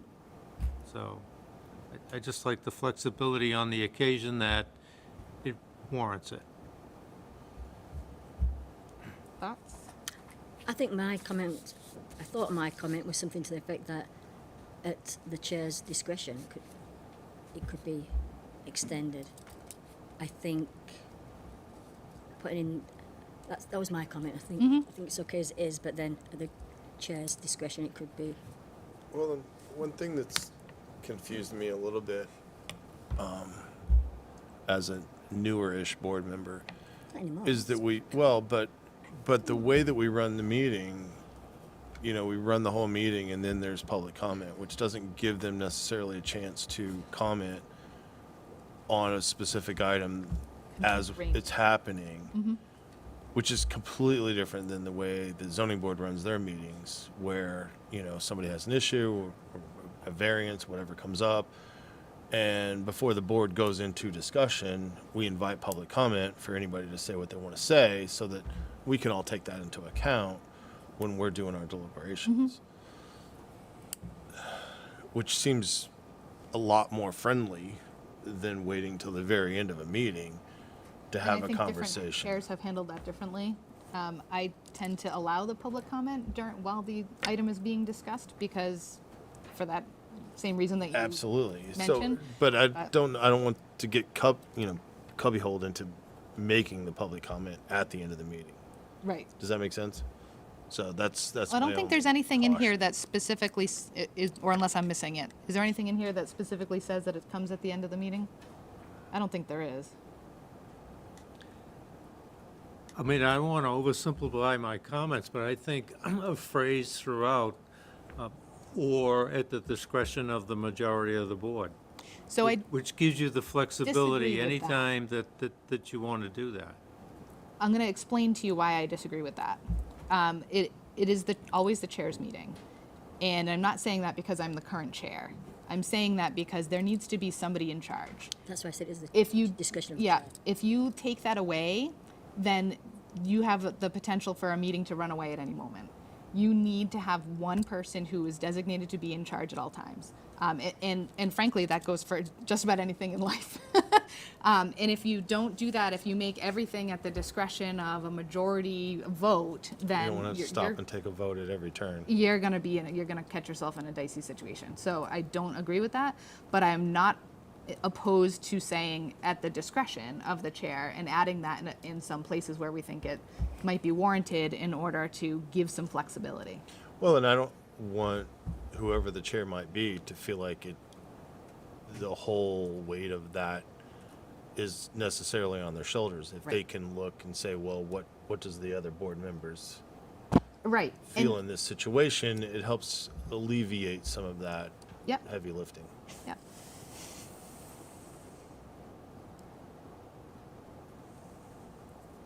So that's just, like I said, I don't anticipate we're going to finalize this tonight. I No. made that clear at the beginning. So, just food for thought on that. I think we could also run into a situation where if we put it too many times at the chair's discretion, then all of a sudden, why bother having a policy? Right. Yep. I understand that as well. Okay. There's only that section that I didn't So- want to change so much. Again, it's, I think, a matter of reviewing some of these other policies that you liked better so that I can kind of get a chance to see how it's been handled in other places. Where did we go, Heather? Oh, we're having all kinds of tech issues. Adobe Acrobat recently updated their program, and since it updated, crashes on a regular basis like it's its job. Working on it. Okay. I think we're on to 624 now. Correct.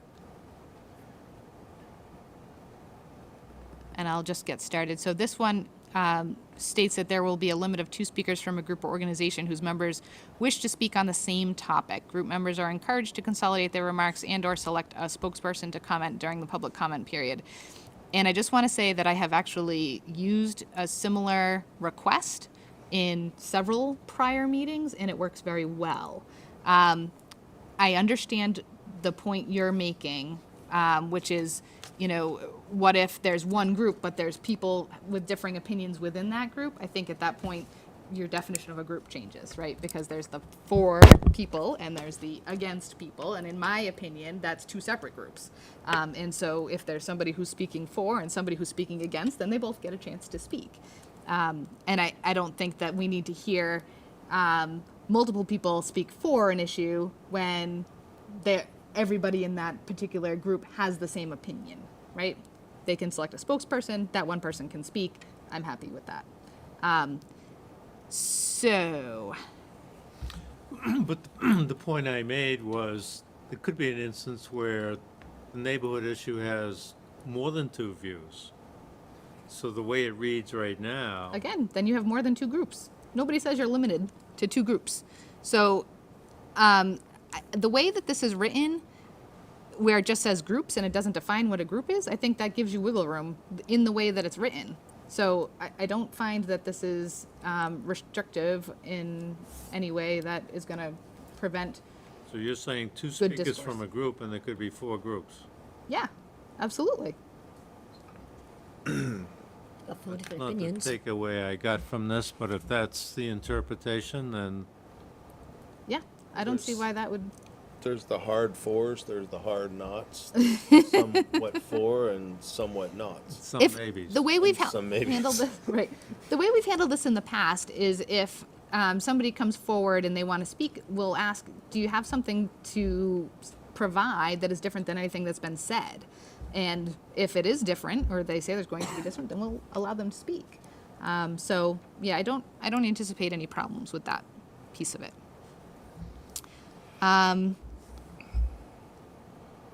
Okay, 626. Speakers may not assign their time to another speaker, and in general, extensions of time will not be permitted. And this is where, however, speakers who require reasonable accommodations for speech-related disability or who require language interpretation services may be allotted a total of 5 minutes to present their material.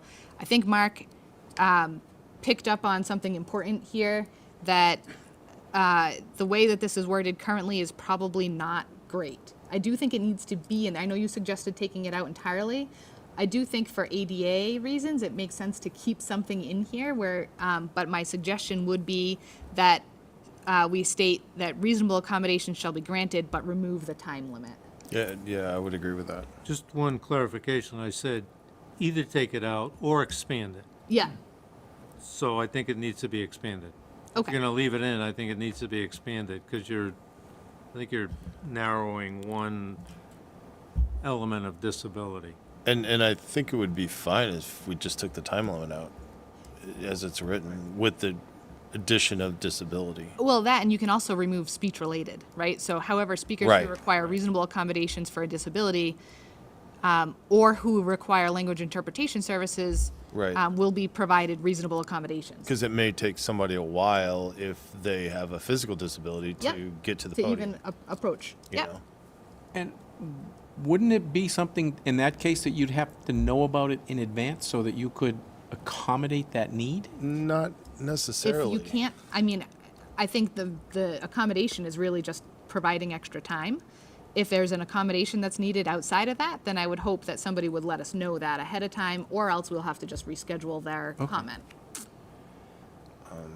I guess that's where I was thinking about expanding it. So in other words, if I was coming to the meeting and had needed some special services, I would want to make sure that you knew I was coming and that we needed to have those things in place versus getting here and you say, oh, well, he can't get to the podium or he, Well, I mean, in all fairness, I was just thinking, I mean, the building is ADA compliant, Correct. but if someone was in a wheelchair because of the way that the tables are structured in this room, they would have a hard time getting to the front, That's my point. I mean, So we can remove the word speech-related to make it more all-encompassing, yes. and then just say we'll provide a reasonable accommodation. Heather, you're the ADA person. You tell me what, does that I already sound wrote reasonable? that down. Okay. I think that's fine. I think, Neil, you're probably right. Anyone who needs something that's more than, turn on closed captioning on the computer, or I need more time to speak Right. is usually, people are usually pretty good advocates for themselves and usually let people know ahead of time, hey, I'm coming to this public hearing, but I need a ASL interpreter. Yep. Okay. Well, crashed again. Connecting. Okay. Every time you turn your mic on or off, it glitches. The computer times out. I have to adjust it's not used to this long delay. So 627, this one was kind of the big one. That's the impression I got. What was it? 627. Yeah. So the chair reserves the right to terminate speech which is not constitutionally protected because it constitutes true threats, incitement to imminent. I think that should there be an or in there, or incitement to imminent lawless conduct? So there's a couple of things here. The first is, I think that you may have misinterpreted this section, or part of this section. Was it this section? I'm sorry. Bear with me. Nope, I'm in the wrong place. Yeah, my read is something that's not constitutionally protected because it was threatening and lawless. Yep. I don't draw that same connection. So as you can see, I'm just tweaking the because it. So that's a legal definition, right? So we know that when people are making threats or trying to incite imminent lawless conduct, their speech at that point is no longer constitutionally protected. That's a matter of Totally law. get it. So I know you suggested that we write whenever it may be viewed to. I don't agree with that because I think that invites opinion instead of fact in terms of what's happening in the situation. So I would say that it needs to, I said if there is a need for greater clarity, I'm not sure there is, I think we could say the chair reserves the right to terminate speech when that speech is not constitutionally protected because it constitutes true threats or incitement to imminent lawless conduct. So we agree it just needs to be reworded a little bit. Yep. Sound okay? That's my point. Perfect. Okay. And if at any point you guys have anything to add, I'm just running with this, I'm sorry. No. At the chair's discretion.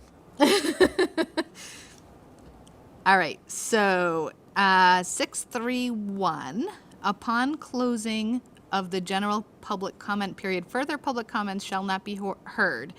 And this is the, unless deemed warranted by the chair or a majority of the select board. And this is where I had said, it's really the chair's meeting, and to make anything with regard to the process of conducting the meeting subject to a majority vote of the board would challenge the ability of the chair to maintain order.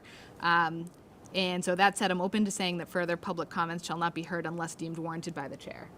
And we may, like I said, want to be very considerate of where we actually place that in the policy, because again, if you put that in the policy too much, then everything becomes discretionary and there's no point to having a policy.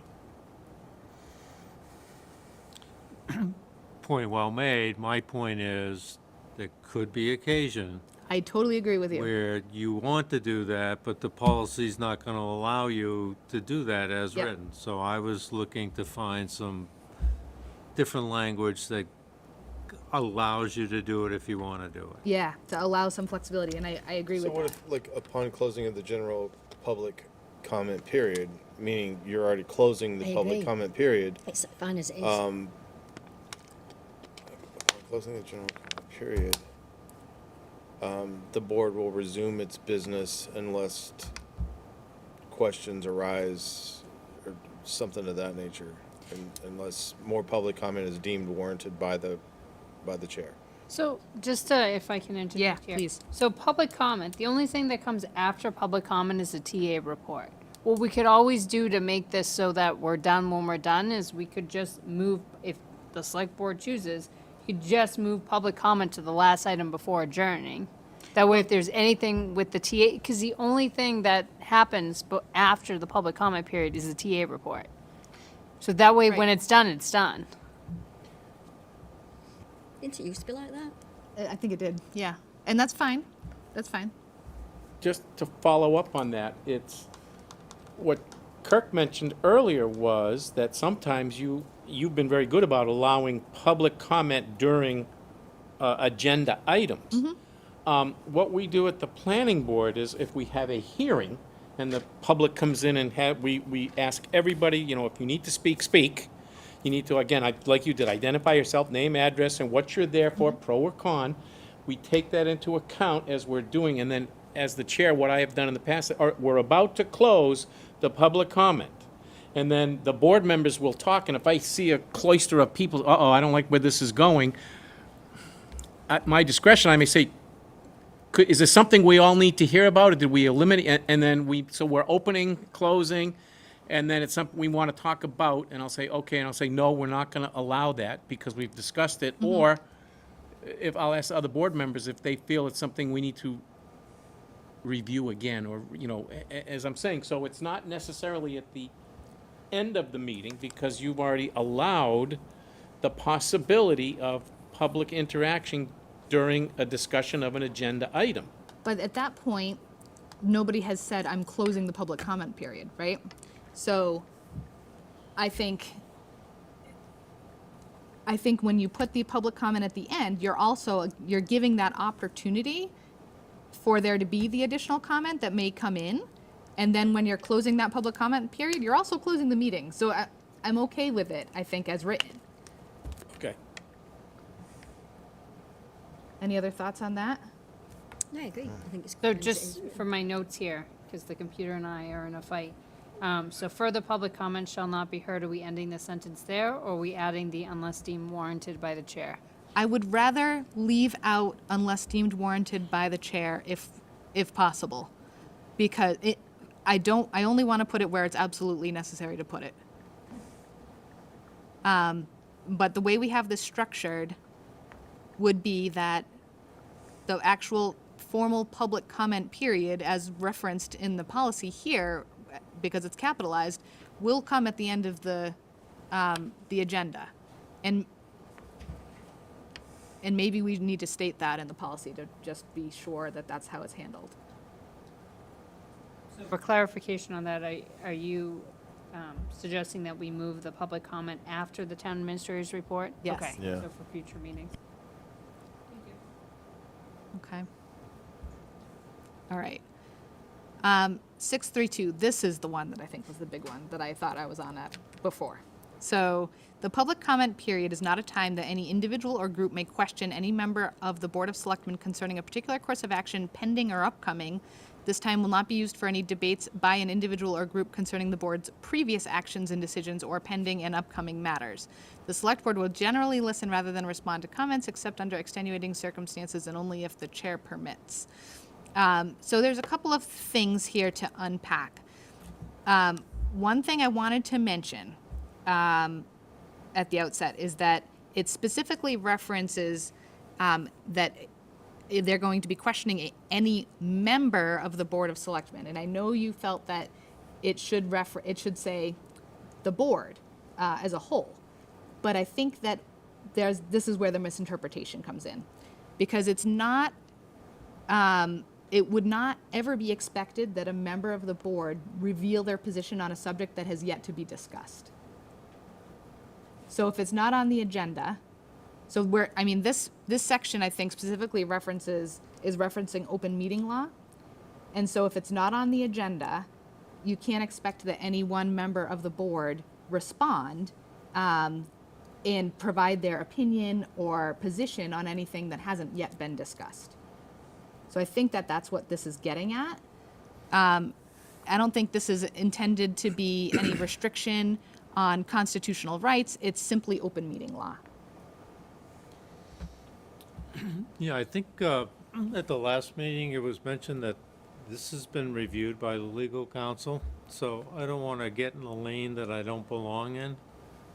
But my read of this, and in my sitting in on the MMA webinar regarding this very topic, and having the handout here in the synopsis of Barron versus Calanda, I found that policy was in absolute contradiction to what the jury and the judge and the court found. And if you're telling me the legal counsel has looked at this and says it's okay, who am I to say it's not? I'm just saying, as a layperson reading it, I don't think it's in compliance with that. There's a lot of, with that decision, there's a lot of intricacies to it, and it's not necessarily something that any non-lawyer is going to be able to unpack easily. So I would definitely rely on town council to guide us on this particular subject, and I will ask them to, once this policy is finalized, they will review it again before we put it into place. And Heather, can you just highlight that section and just, so we can call a little extra attention to it when they do review it? Thought? Is it possible to send this mock-up or markup No. as it is to council to say, does any of this make I mean, in They've already seen it. Oh, this, as far as Mark's well, yeah, comments, I guess the red, I mean, I can't see it all up there, but it's mostly just Mark's internal thoughts. I don't think that we need to send that to town council. I think we should put together a policy that's everybody kind of, well, that the select board agrees on, because really it's the select board's policy. But I applaud Mark for taking the time to look at a bunch of other policies and go through this with a fine-tooth comb, because there are things that he picked out that I am glad he picked them out. no, I understand that. Yeah. I guess what I'm saying, you said starting your conversation on this topic that there's an awful lot to unpack. Heather, can you, is there more? I mean, all I see is that one paragraph there. Is there more? If you Whoa. can stop right there, and let me just piggyback on what Neil's saying. I think the policy as written says you cannot do such and such and so and so.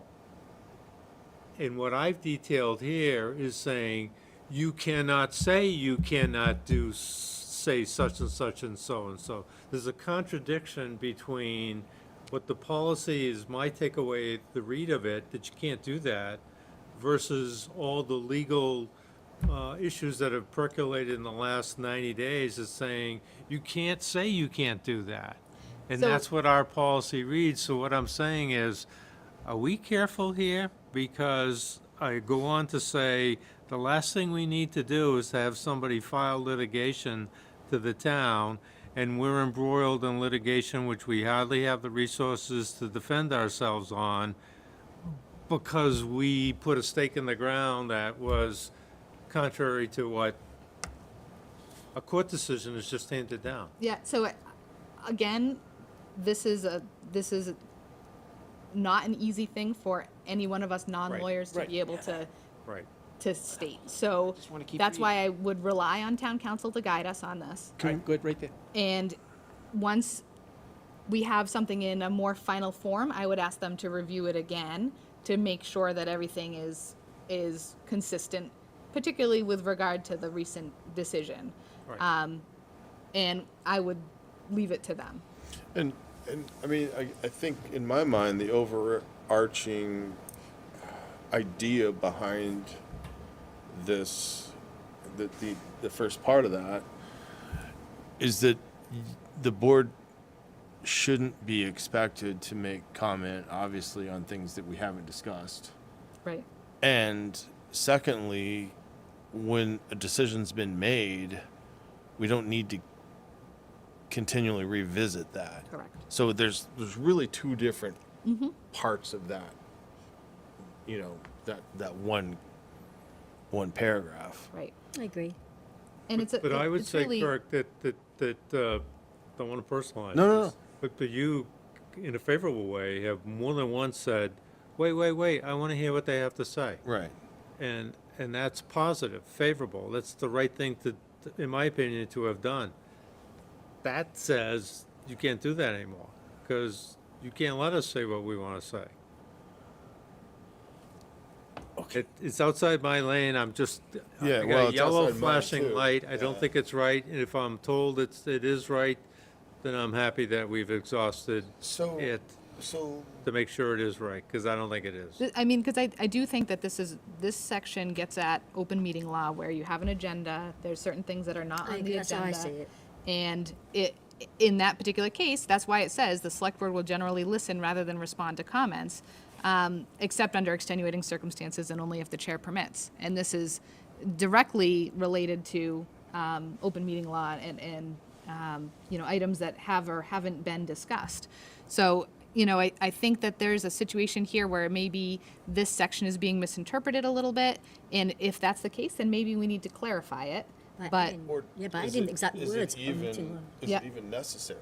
But it may not be necessary to clarify it, Like, right? no, Oh. is it even necessary to have it in there at all? Yes, Yes, Because we have absolutely is. kind of Yeah, the rules of the road, 100%. right?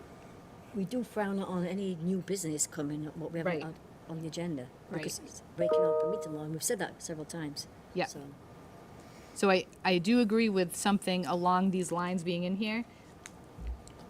Possibly in it, and Heather, I know you've got it highlighted already, but if we can put a comment, possibly we need to clarify it just to make sure that it's understood what this is getting at, as opposed to, because I think there's some misinterpretation. Yeah, I agree. All right, so if I Okay. understand, you're saying that you originally wrote the section, the black I didn't part. originally write any of this. No, okay, all right, well, what I'm saying, the black text that was up there, go back to the top there, 6.3 point, whatever it was, 2.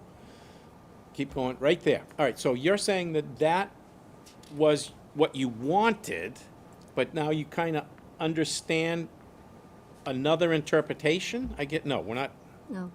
We had a policy put in front of us. right, okay, yes, We were going to review it, right. and Mark asked for some more time to review it so that he could provide his comments, and so that's what we're doing now. No- So nobody ever wanted or diswanted or. Okay, I guess so. Because this is rather lengthy, his comment on this section, which you've acknowledged, and it may be subject to his interpretation versus what it says or what your intent was, correct? It's not my intent. It's not my policy. I didn't write Yeah, it. all right, okay, all right. I'm sorry. I just want to be abundantly clear. Right, I don't want to put words, okay, so I'm just saying that if he can read and interpret it this way, wouldn't it be wise to have somebody review his interpretation to see if? No, I don't if think any that's of it- necessary, right? No, I don't. This is the I- policy But place. the fact that he had that misinterpretation, though, causes me some pause, because if he had that misinterpretation. Somebody else. Who else then might? maybe somebody else could misinterpret it, right?